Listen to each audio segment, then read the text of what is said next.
Welcome to the DFS Build MLB edition. I'm Kevin Roberts, joined with Taylor Smith. We're ready to get hopping on a pretty big 13-game MLB slate at DraftKings. We knocked out an NBA video earlier in the day, so check that out. There will be a link at the end of this video, or just hit up the channel. Like this video if we help you out in any way, and also consider subscribing to our channel if you get alerted to videos just like this. This video is sponsored by DFS Hero, cool lineup optimizer. If you're on the search for a new one or want to try out a new tool, give them a shot. You get a 15% off discount using our link in the video description below. All right, Taylor, let's try to cut right through it. 13 games, lots to talk about. Oh, man. I know. First of which, we do have Oakland with a massive park upgrade, traveling to Baltimore, taking the Orioles. Corbin Burnes looks really, really good. He is mega owned, 35% at DFS Hero, showing up in the optimal 23% of the time. It major leverage play to stack A's here, but I don't see the point in that. I think I'm just going to eat the Corbin chalk and then maybe try to get different with my stacks. How are you feeling? Yeah, I don't really see a way to get to Oakland. It's a big slate. I don't think you have to do that. Burnes is a bit overowned, I think. Like, there are a lot of good pitchers on the slate.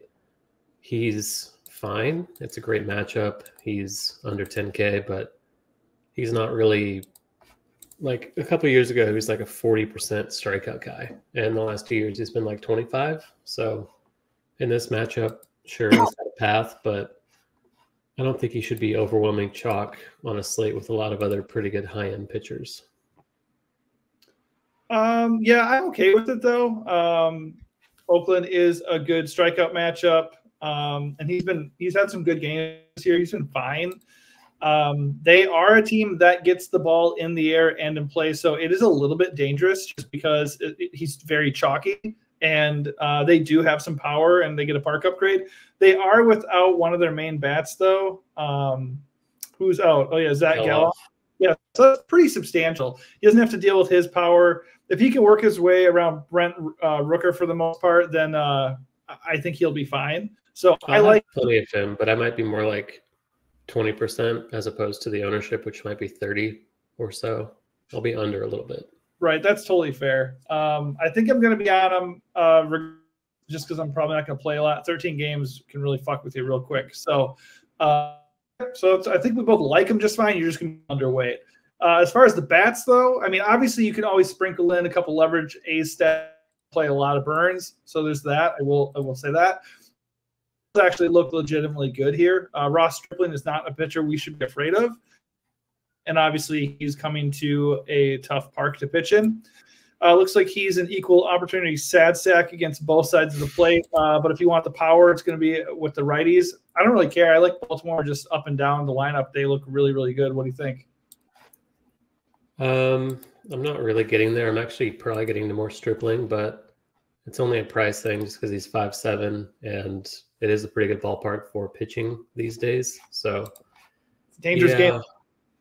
I'm not gonna have a ton of him. Like maybe a handful, like 5 out of 150. But he's in the pool just because he's cheap. Mm-hmm. Okay, all right. I won't be joining you, but good luck. All right, next up we have the Dodgers going up against Chris Bassett and the Jays. I don't really like to pick on Chris Bassett. He's a decent pitcher, but it is still the Dodgers. You can certainly look to them. They look okay here. On the other side, they have Gavin Stone facing Toronto. I mean, it feels weird. I don't really want to play the Blue Jays, but Toronto actually looks okay here. What are your thoughts on the arms and stacks in this one?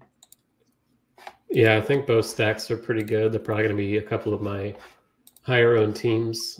Bassett against lefties is really ordinary, like bad strikeouts, a lot of power. So obviously this matchup is not a good one for him. Ohtani and the lads from the left side are all going to look good. That's actually true. The whole side, the left column for Bassett, if you're looking at his data, oh my gosh. Okay. I mean, he is a decent pitcher, but boy, oh boy, does he have a problem lefty. Yeah, and he's going to face 5 probably tonight. So not good ones, like really good ones, like the best ones. Right. Okay, I stand corrected. I actually might be interested in the Dodgers today. I look at his splits. Toronto is going to be pretty high owned for me too, I think, which seems to be the case every day, but they're always a bit underpriced. Gavin Stone, one of the weaker Dodger pitchers. So same story over there. Bichette, Guerrero, Springer, the lads are going to be looking pretty good tonight, I think. Varsho's cheap as well. Yeah, by the way, small sample size to be sure, but so far this year, Bassett with a 12% K rate against lefties. As opposed to 29%. I mean, he can be good, but 29% against righties. He's shutting the right side down completely. Really, lefties, though. So, yeah, Dodgers lefties, fire them up, I think, and Jays are totally fine as well. On to the Cubs and Red Sox at Fenway. Obviously, the park helped both teams out. I think they'll be blowing in. You have Shota Imanaga taking on Boston. You have Cutter Crawford on the other side. Just because of the park factor, I would definitely keep these stacks in your pool. But I know Shota has been very, very good. I don't really want to pay him too much. I don't really want Cutter Crawford that much either, but the park makes me stacks. What are you thinking? I don't know if you're still there. You were kind of sounding like a robot there for a while, but I guess you are good to go. Was my internet cutting out? Yeah. Oh, man, I see myself freezing on my screen. Yeah, I think Crawford and Imanaga are fine in spite of the park. Like, neither offense is all that imposing. The Cubs are watered down. The Red Sox are just kind of bad in general. Imanaga is 9.6, so it's not a discount at all, but I would expect him to go a bit overlooked, certainly compared to Burns and others on the slate. So I actually do kind of like Imanaga as a differentiator. I'll probably have him over the field tonight. Yeah, I mean, there's nothing wrong with that. I mean, Boston's coming in with a 28% K rate against lefties, and he's been really good. So I'm okay with that for sure. I still am going to have a sprinkling of these stacks just because of the ballpark.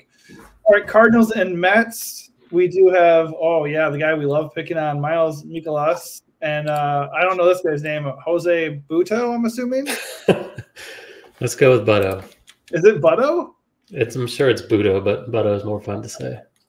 Butto is more fun. I just didn't want to say it as like my guess. Okay, so the wind's blowing out in this game. So I actually like the Mets a decent amount. I think the Cardinals are viable because of the wind. But I'm probably leaning Mets here, and I don't have a whole lot of interest in the pitching. How about you? I think this game is just kind of a move along. I don't think I have anything on either side. I don't think the Mets are terrible, but bad park and stuff has been terrible, and the wind is blowing out pretty substantially. Let's see. Yeah, and I think JD Martinez is probably playing tonight, so that's I don't know. Boost for them.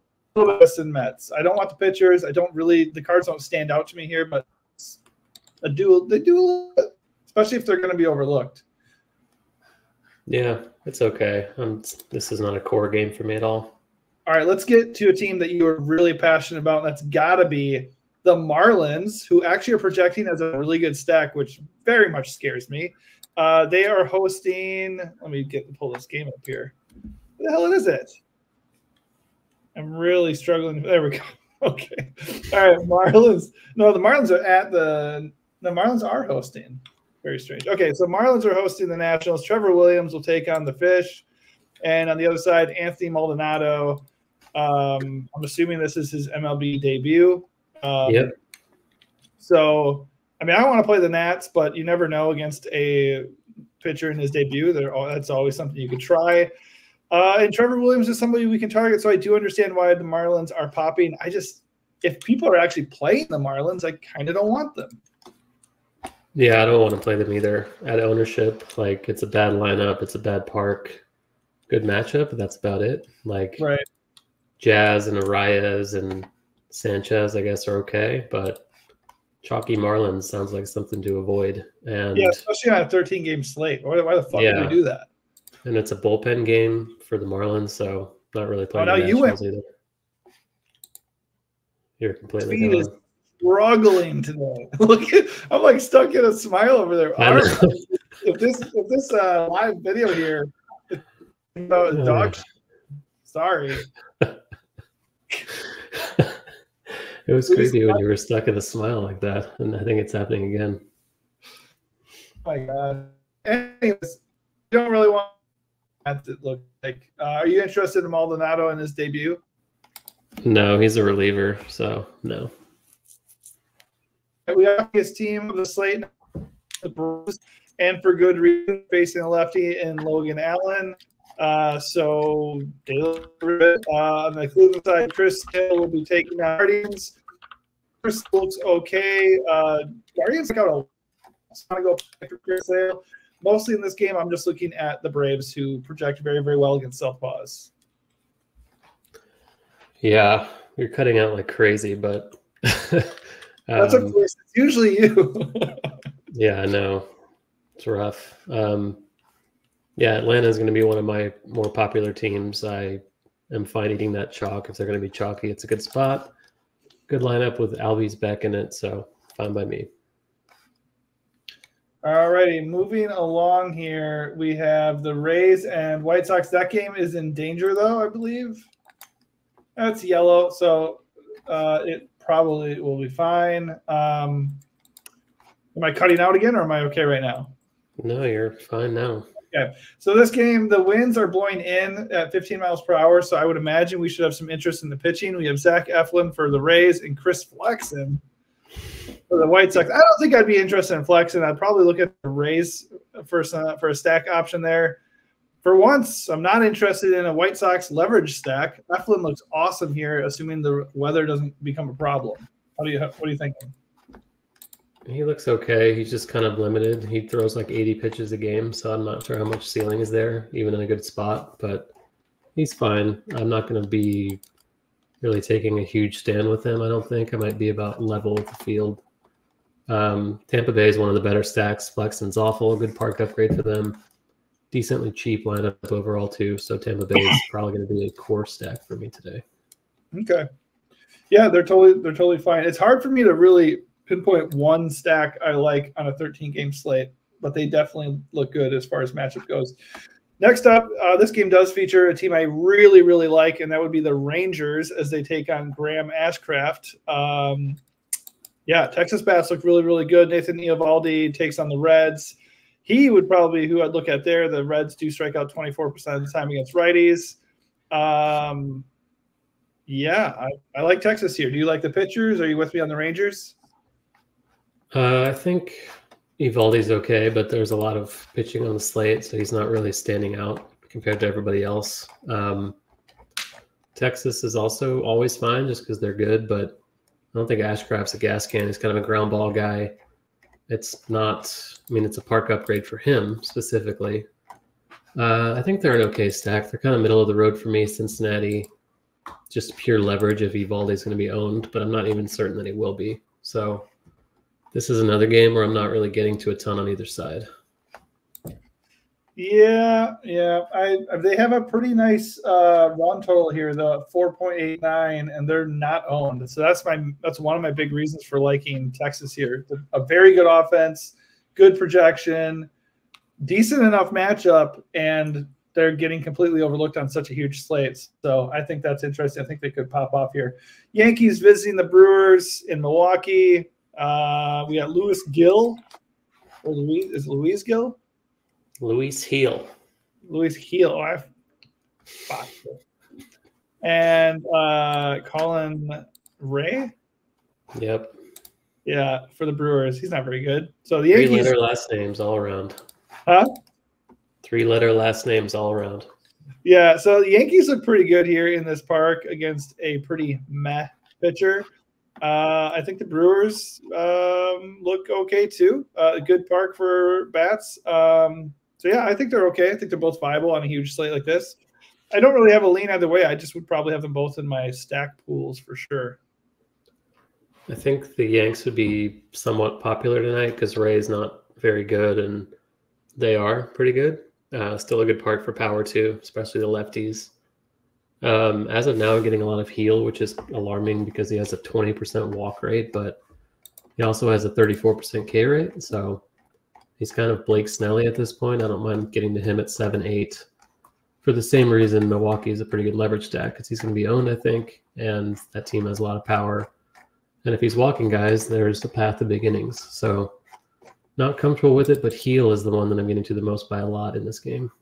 Yeah, that's a good call out there with the walks, because now that I look at it, Brewers, they have 6 guys in the projected lineup with a walk rate right around 10% or higher. So yeah, it's problematic. That's a problem. So I'm actually going to go ahead and lean hard on the Brewers here, especially since Yankees would carry more ownership. Like you said, heel is going to carry some ownership, and Brewers might not. Let's look at the stack IQ percentage. They are way down here. So, yeah, fire up some Brewers stacks. I'm down for that for sure. Yeah, all right. Moving on. Obviously, you can fire up the Yankees too because of the Yankees, and it's a good park. Twins and Angels. I think this is a good weather game too for attacking bats. Yeah, the wind's blowing out at 20 miles per hour to right field. So, yeah. The funny thing is I do like Bailey Ober a little bit. He's cheap, and it is technically a good matchup against the Angels. The Angels do whiff 27% of the time against righties, so there is that. But I also like him. I'm going to be a little bit split there because the power with the wind, and Ober did look really, really bad in his first game of the year. So it could be a leverage play too if he ends up being owned. Not super interested in the Twins. Usually prefer to use their lefties against a righty. But, yeah, I'm going a lot of Ober. Honestly, I'm going to play him quite a bit because he's cheap. But I really do like the Halos as a leverage stack tonight. As of now, the Twins are my highest owned stack, and Ober's my highest owned pitcher. So over 6-8. Like, every slate, I'm like, I think the Twins are a little sneaky, and you don't want them. And the second I get off the Twins, you're like, Twins. Hilarious. I want less because Sandoval's a lefty. Guys like Julian and Kirilloff are likely not going to start, but they're probably going to come into the game once they bring a righty in.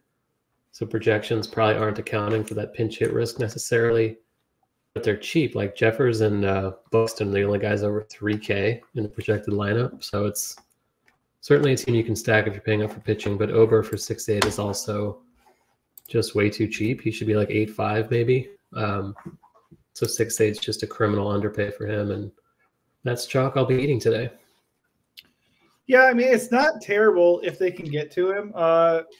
Just because they do have a lot of the righties do have good power against lefties, like you mentioned, Jeffers and Buxton, Vasquez, Santana, even Miranda and Margot. Those guys are dudes who can hit the ball, into the stands here against lefties. So there's merit to it. I don't really want to do that necessarily though on a 13-game slate. I'm gonna probably do like I said, and mostly I'm with you on Ober, and they'll do a little bit of a leverage with some Angels. All right, we got Arizona in Seattle. In Seattle, the Mariners will send out Emerson Hancock against the D-backs. I would side with Arizona bats in this one. And we got Zach Gallen, who, by the way, is good every game except for when I use him. He takes a massive shit. So that's awesome. So I like Zach Gallen a little bit here. The Mariners strike 27% of the time against lefties. His numbers look pretty good except for against lefties this year. He struggled a little bit. The only thing is they don't really have a ton of lefties to be afraid of. So I would go in this game. I like Arizona stacks a little bit, and I'm pretty high in Gallen. Yeah, I'll take Gallen over Burns at the ownership discount. I'm pretty happy to do that for, 200 more. Both are great. I would just play Gallen as a kind of a leverage play. I want to be getting more of Arizona than I am. It scares me that I'm not, but they are priced up. Corbin Carroll's also injured and like batting 7th now, so that kind of takes a bite out of the stack and makes them look a little bit worse overall. Yeah, I'm hoping to get more Arizona and less Minnesota, but see what happens, Kevin. Yeah, I mean, Hancock, they do have a lot of lefties to throw at Hancock, and he has a 12% K rate against lefties and a 47% hard hit rate. He's not getting a lot of actual power, but it's against Arizona that could all go pretty damn quickly. But yeah, you make a good point with Carroll. It's like you always want to click his name, but you might want to fire up Arizona stacks without Carroll just because he is that dude so far this season. And he's priced up. Like you're not going to get on him more. He's playing hurt, so there's not really much to gain from there. Next team, we got Phillies visiting the Padres. Park here. Aaron Nola looks pretty good against a wild down San Diego. Obviously, the Padres can always blast off, but I have Nola here for sure. Joe Musgrove is a decent pitcher, but I don't really want to use him against the Phillies. Obviously, Philly gets a park downgrade. I'm not really looking at the bats here. I'm mostly just looking at Nola. I'm going to play no Nola, and I'm not going to play any bats because he's priced up and it's not a good spot. And I'd rather pay for Burns or Gallen. Yeah, I like Nola, but my overall exposure won't be on Nola. Sorry, I'm very much more on Gallen, Burns, and Ober, the highest owned pitchers. I do like Nola, probably coming in fourth for me. As far as the high end guys, not like overall. Let's see. All right, last game tonight we got the Pirates at Oracle Park facing the Giants. The wind's blowing out massively, as it always doesn't really matter. We got Quinn Pre and Kyle Harrison duking it out. Technically speaking, it's pretty attackable. The only problem is it's not really a great park for offense, and the offenses aren't necessarily ones we can fully trust. I don't have a whole lot of interest in this game. Maybe sprinkle in the pitchers just because of the park. Yeah, how you feeling? I don't mind the stacks just because they're both cheap and the pitchers are not that great. Like Harrison's not been that good this season so far. Yeah, Pittsburgh in particular, kind of as a 1% owned stack, I don't think it's a bad option. San Francisco, maybe less so, but neither pitcher is someone I'll be getting to today.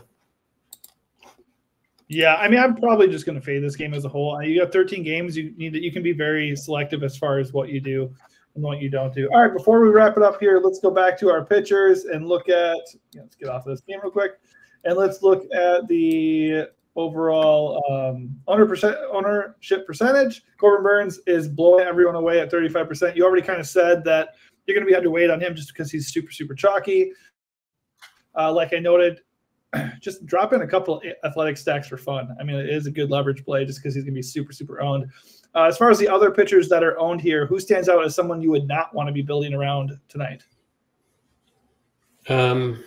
I think it's Burns just because I feel like his ownership is outsized for the spot and the slate. Like if he was the only ace, then yeah, but he's not. And I feel like he's a bit over-owned. I'll still have him, like I said, but he's not going to be I don't think he's going to be my highest owned pitcher. Yeah, that's totally fair. All right, let's go take a visit at the well, actually, now that I'm looking at this, we've touched on Heel. I would probably be underweight on Heel, and I'm going to look at the Brewers a lot tonight, I think, based off of what we were talking about. Chris Sale, I feel like, might be going overlooked a little bit, but Guardians don't really strike out, so I'd probably be underweight on him too.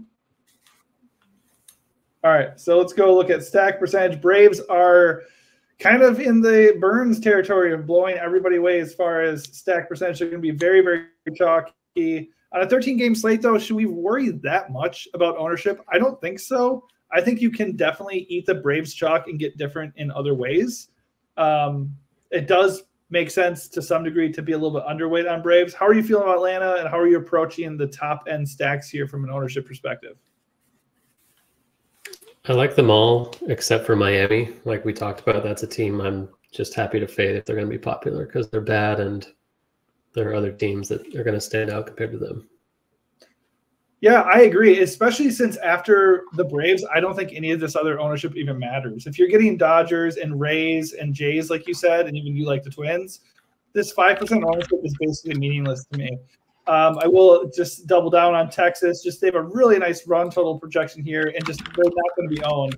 And then we talked about Milwaukee as a leverage play on Heel. Again, decent run total, not owned whatsoever. Go further down, Arizona, way less owned, and they look kind of appealing tonight as well. And I'll also just once again mention the Halos do look like a possibly good leverage stack based off of the ownership that's going towards over. That is a 13-game breakdown. Hopefully we help you out a little bit. If we do, give this video a like and also consider subscribing to the channel. Thanks for watching and good luck.